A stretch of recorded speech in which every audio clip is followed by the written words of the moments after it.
My dear students and parents, especially parents and teachers, never scold the children. बच्चों को कभी डांटना मत.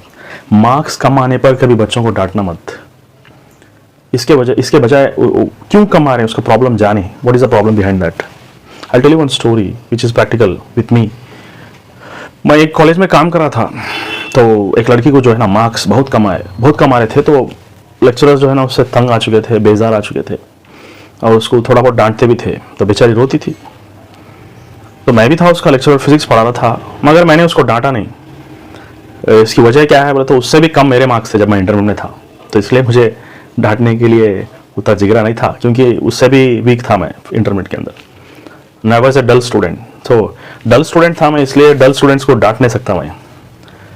तो व्हाट आई मीन टू से हियर इज, मैंने उससे पूछा कि भाई क्या बात है, मार्क्स क्यों कम आ रहे. तो I was a bit friendly with the students.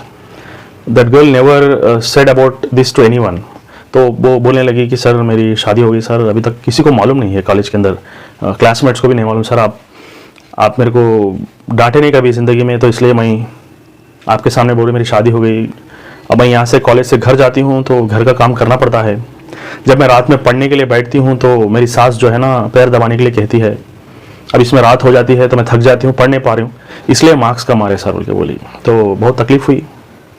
तो मैं लड़की से बोलने लगा, भाई मैं आपको थोड़े टेक्निक्स बोलता हूँ, इस पर फॉलो हो जाओ, आपका काम भी हो जाएगा और आपके इंशाल्लाह मार्क्स भी अच्छे आएंगे और तुम घर का काम भी कर सकते हो बोल के बोले.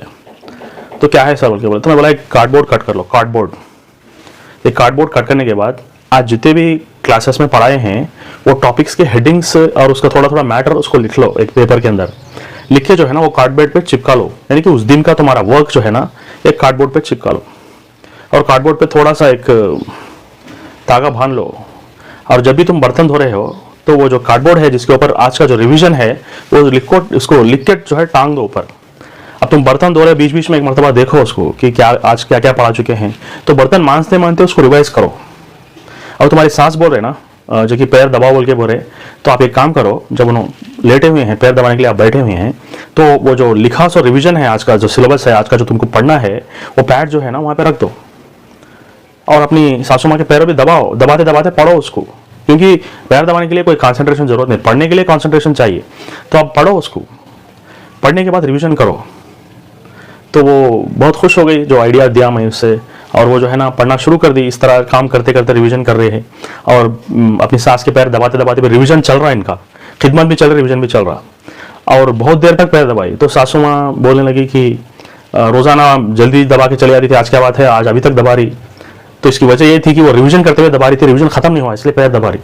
तो बोली अब बस है तुम जाओ, पैर दबाना बस है. बोलते नहीं मेरे को और दबाना है, मुझे और थोड़ा खिदमत करने दो, आप मेरी माँ के जैसे है बोल के और खिदमत कर रही. तो सास भी खुश हो गई कि बेचारी अच्छा ठीक है तुम जाओ पढ़ो, पढ़ना चाहती हो ना तुम जाके पढ़ोगे. तो उसका मसला जो है आसान हो गया. तो हिकमत यानी कि हिकमत से काम करेंगे, थोड़ा हिकमत यानी कि where there is a will there is a way बोलते हैं ना. तो इस तरह अगर आप पढ़ाई के अंदर अगर कोई पढ़ नहीं सक रहा, कामों में मशगूल है, तो कुछ लिख कर जो है ना पैड में लगा देंगे, उसको चिपका देंगे और काम करते करते ब्रश करते करते भी हम रिविजन कर सकते हैं. तो इस तरह अगर करेंगे तो आप पढ़ाई में भी सक्सेस हो सकते हैं और दुनिया के कामकाज भी खत्म हो, आप वो भी पूरा कर सकते हैं. तो अगर हम बोलने का मतलब है कोई भी अगर बच्चा अगर कम मार्क्स आ रहे, उसको पढ़ने के लिए टाइम नहीं मिल रहा और वो काम भी कर रहा है पढ़ रहा भी है, तो उसको ये चाहिए कि उसको प्लान करना चाहिए कि काम करते करते किस तरह मेरा पढ़ाई भी पूरी हो जाए. तो जिस तरह मैंने टेक्निक बताया अगर उस पर अमल करेंगे तो आपका काम भी बन जाएगा और आपकी पढ़ाई भी पूरी हो जाएगी. तो my motive to say this all this things is never scold any children because any boy or a girl because he got less marks. Okay, so find out the reason why they are getting less marks and try to motivate them, try to show them the way कि इतने मुश्किलों के बावजूद भी पढ़ाई किस तरह पूरी हो सकती. Okay, so thank you very much.